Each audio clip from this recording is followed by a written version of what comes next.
આ કેમ્પમાં આદિવાસી સમુદાયના લોકોને સરકારી યોજનાઓનો લાભ સ્થળ પર જ આપવામાં આવ્યો। કેમ્પમાં મામલતદાર કિરણસિંહ રાજપૂત, ભરૂચ જિલ્લા પંચાયતના ઉપપ્રમુખ આરતીબેન પટેલ, અંકલેશ્વર તાલુકા પંચાયતના કારોબારી અધ્યક્ષ મીનાક્ષીબેન પટેલ, તલાટી રંજન પટેલ સહિતના અધિકારીઓ હાજર રહ્યા। ભારત સરકારે આદિવાસી સમૂહના સર્વાંગી વિકાસ માટે શરૂ કરેલા અભિયાન હેઠળ અનેક સેવાઓ પૂરી પાડવામાં આવી રહી છે, જેમાં આધાર કાર્ડ, રેશન કાર્ડ અને આયુષ્યમાન કાર્ડનો સમાવેશ થાય છે। ઉપરાંત જાતિ અને રહેવાસી પ્રમાણપત્ર, કિસાન ક્રેડિટ કાર્ડ અને પીએમ કિસાન જનધન ખાતાની સુવિધા પણ આપવામાં આવી રહી છે। લાભાર્થીઓને વૃદ્ધ પેન્શન, વિધવા પેન્શન અને દિવ્યાંગ પેન્શન યોજનાનો લાભ પણ આપવામાં આવી રહ્યો છે।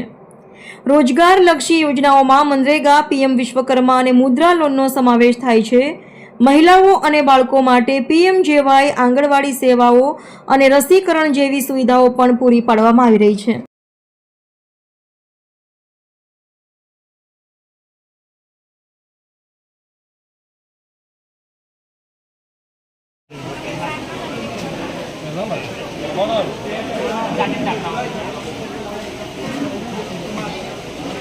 आधार कार्ड